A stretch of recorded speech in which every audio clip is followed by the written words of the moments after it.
Isang mapagpalang araw sa ating lahat. Ako ang inyong lingkod, Elijah Paul Valdez, at welcome sa ating daily devotions. Ang ating verse for the day nasa Pahayag chapter 20 verse 1 to 6.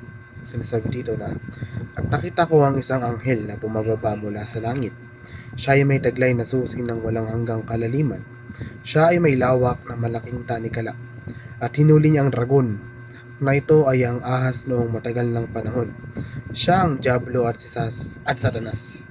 Siya ay ginapo sa loob ng 1,000 taon.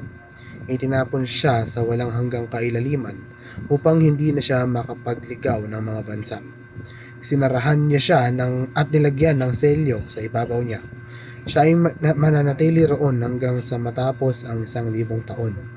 Pagkatapos ng mga bagay na ito, kinakailangang pakawalan siya ng Diyos sa maikling panahon. At nakita ko ang mga luklukan. Nakaupo rito ang mga tao at binigyan sila ng kapamahalaan upang humatol.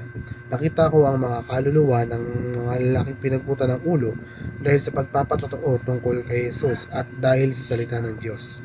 At nakita ko ang mga hindi sumamba sa mapangis na hayop o siyang larawan. Hindi nila tinanggap ang kanilang tatak sa kanilang mga noo at sa kanilang mga kamay.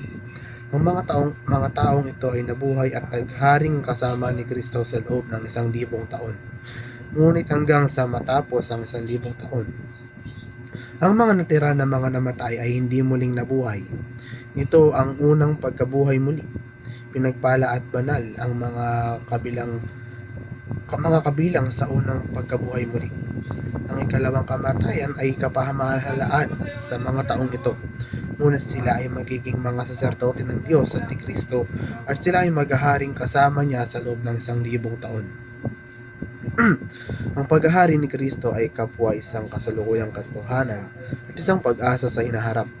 Bagamat ang pamamahala ni Kristo ay kasalukuyang aktibo sa puso ng mga mananampalataya at sa spiritual na kaharian, ito rin ay ganap na mahahayag sa hinaharap, literal na kaharian sa lupa. Ang paghahari ni Kristo ay tumutukoy sa dalawang magkaiba ngunit magkaugnay na mga konsepto. Ang kasalukuyang paghahari ni Kristo sa simbahan at sa kanyang hinaharap. Ang paghahari ng milenyo sa lupa. Ang spiritual na paghahari ni Kristo ay aktibo ngayon, ginagamit sa pamamagitan ng kanyang salita at espiritu, habang ang paghahari ng milenyo ay isang hinaharap, makalupang kaharian na inilalarawan sa hula ng Biblia. Ang paghahari ni Kristo ay lumalago at nagbabago. Ito ay tumutukoy sa patuloy na espiritual na pag-unlad ng mga individual at ng mundo habang sila ay nakaayon sa mga turo at impluensya ni Jesucristo. Ang prosesong ito ay nagsasangkot ng personal na pagbabago sa pamamagitan ng pananampalataya at higit na pag-unawa sa mensahe ni Kristo, pati na rin ang isang mas malawak na pagbabago sa lipunan patungo sa mga halaga at prinsipyo na naaayon sa kanyang mga turo.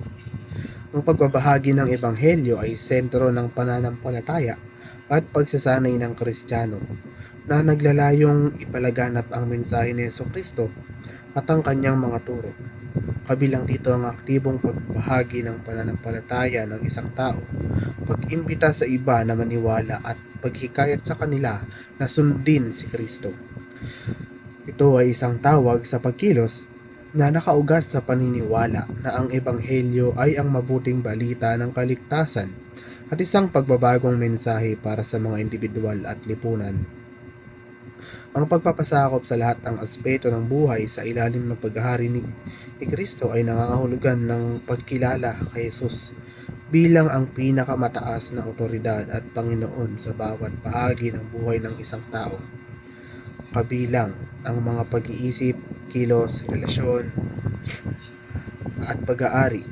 Ito ay nagsasangkot ng aktibong pagsuko ng mga personal na pagnanasa at mga plano, pagsuko sa kalooban ng Diyos at pagpapahintulot sa kanyang salita na gumabay sa mga desisyon, pagmamahal, pagpapakita ng kanyang katangian at pakikibahagi sa kanyang gawain sa kaharian.